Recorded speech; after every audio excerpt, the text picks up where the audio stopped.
Hello dear friends, good luck with the Romak Tech channel. Thank you for choosing this channel for astronomy training.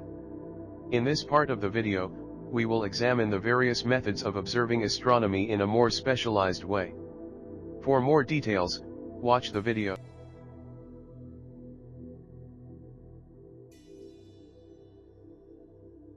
Hello dear friends. Welcome to Romak Tech channel.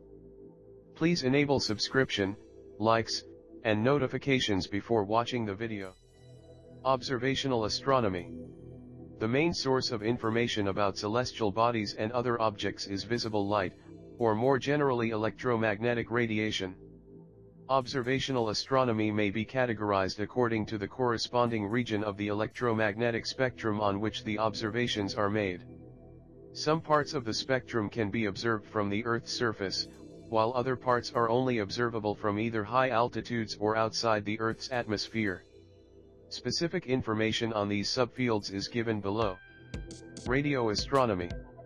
Radio astronomy uses radiation with wavelengths greater than approximately 1 mm, outside the visible range. Radio astronomy is different from most other forms of observational astronomy in that the observed radio waves can be treated as waves rather than as discrete photons. Hence, it is relatively easier to measure both the amplitude and phase of radio waves, whereas this is not as easily done at shorter wavelengths. Although some radio waves are emitted directly by astronomical objects, a product of thermal emission, most of the radio emission that is observed is the result of synchrotron radiation, which is produced when electrons orbit magnetic fields. Additionally, a number of spectral lines produced by interstellar gas, notably the hydrogen spectral line at 21 cm, are observable at radio wavelengths. A wide variety of other objects are observable at radio wavelengths, including supernovae, interstellar gas, pulsars, and active galactic nu. Infrared astronomy. Infrared astronomy is founded on the detection and analysis of infrared radiation, wavelengths longer than red light and outside the range of our vision.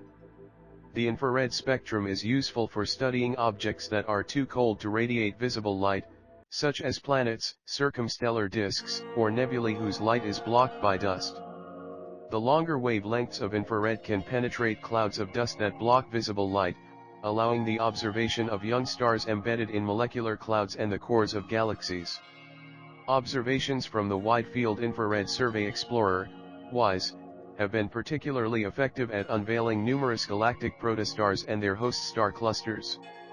With the exception of infrared wavelengths close to visible light, such radiation is heavily absorbed by the atmosphere, or masked, as the atmosphere itself produces significant infrared emission.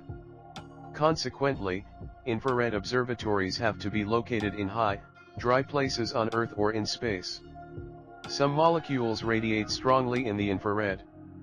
This allows the study of the chemistry of space, more specifically it can detect water in comets. Optical astronomy. Historically, optical astronomy, also called visible light astronomy, is the oldest form of astronomy. Images of observations were originally drawn by hand. In the late 19th century and most of the 20th century, images were made using photographic equipment. Modern images are made using digital detectors, particularly using charge-coupled devices, CCDs, and recorded on modern media. Although visible light itself extends from approximately 4000 A to 7000 A, 400 nanometers to 700 nanometers, that same equipment can be used to observe some near-ultraviolet and near-infrared radii. Ultraviolet astronomy. Ultraviolet astronomy employs ultraviolet wavelengths between approximately 100 and 3200 A, 10 to 320 nanometers. Light at those wavelengths is absorbed by the Earth's atmosphere, requiring observations at these wavelengths to be performed from the upper atmosphere or from space. Ultraviolet astronomy is best suited to the study of thermal radiation and spectral emission lines from hot blue stars, OB stars, that are very bright in this wave band.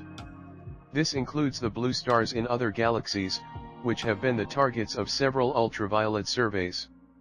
Other objects commonly observed in ultraviolet light include planetary nebulae, supernova remnants, and active galactic nuclei. However, as ultraviolet light is easily absorbed by interstellar dust, an adjustment of ultraviolet measurements is necessary. X-ray astronomy. X-ray astronomy uses X-ray wavelengths. Typically, X-ray radiation is produced by synchrotron emission, the result of electrons orbiting magnetic field lines, thermal emission from thin gases above 107.10 million kelvins, and thermal emission from thick gases above 107 Kelvin. Since X-rays are absorbed by the Earth's atmosphere, all X-ray observations must be performed from high-altitude balloons, rockets, or X-ray astronomy satellites. Notable X-ray sources include X-ray binaries, pulsars, supernova remnants, elliptical galaxies, clusters of galaxies, and active galactic nuclei. Gamma-ray astronomy. Gamma-ray astronomy observes astronomical objects at the shortest wavelengths of the electromagnetic spectrum. Gamma rays may be observed directly by satellites such as the Compton Gamma Ray Observatory or by specialized telescopes called atmospheric Cherenkov telescopes. The Cherenkov telescopes do not detect the gamma rays directly but instead detect the flashes of visible light produced when gamma rays are absorbed by the Earth's atmosphere. Most gamma ray emitting sources are actually gamma ray bursts, objects which only produce gamma radiation for a few milliseconds to thousands of seconds before fading away. Only 10% of gamma-ray sources are non-transient sources. These steady gamma-ray emitters include pulsars, neutron stars, and black hole candidates such as active galactic nu fields not based on the electromagnetic spectrum. In addition to electromagnetic radiation, a few other events originating from great distances may be observed from the Earth. In neutrino astronomy, astronomers use heavily shielded underground facilities such as SAGE, Galax, and Kamioka 2/3 for the detection of neutrinos. The vast majority of the neutrinos streaming through the Earth originate from the Sun, but 24 neutrinos were also detected from supernova 1987A. Cosmic rays, which consist of very high-energy particles, atomic nuclei, that can decay or be absorbed when they enter the Earth's atmosphere, resulting in a cascade of secondary particles which can be detected by current observatories. Some future neutrino detectors may also be sensitive to the particles produced when cosmic rays hit the Earth's atmosphere. Gravitational wave astronomy is an emerging field of astronomy that employs gravitational wave detectors to collect observational data about distant massive objects.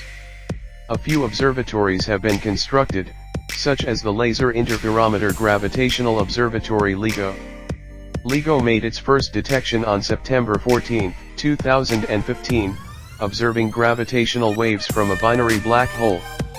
A second gravitational wave was detected on December 26, 2015, and additional observations should continue, but gravitational waves require extremely sensitive instruments.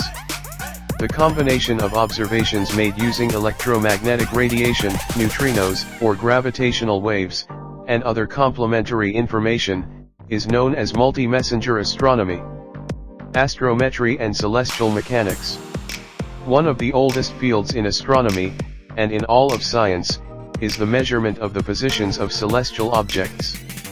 Historically, accurate knowledge of the positions of the Sun, Moon, planets, and stars has been essential in celestial navigation, the use of celestial objects to guide navigation, and in the making of calendars. Careful measurement of the positions of the planets has led to a solid understanding of gravitational perturbations, and an ability to determine past and future positions of the planets with great accuracy, a field known as celestial mechanics. More recently, the tracking of near-Earth objects will allow for predictions of close encounters or potential collisions of the Earth with those objects. The measurement of stellar parallax of nearby stars provides a fundamental baseline in the cosmic distance ladder that is used to measure the scale of the universe. Parallax measurements of nearby stars provide an absolute baseline for the properties of more distant stars, as their properties can be compared. Measurements of the radial velocity and proper motion of stars allow astronomers to plot the movement of these systems through the Milky Way galaxy.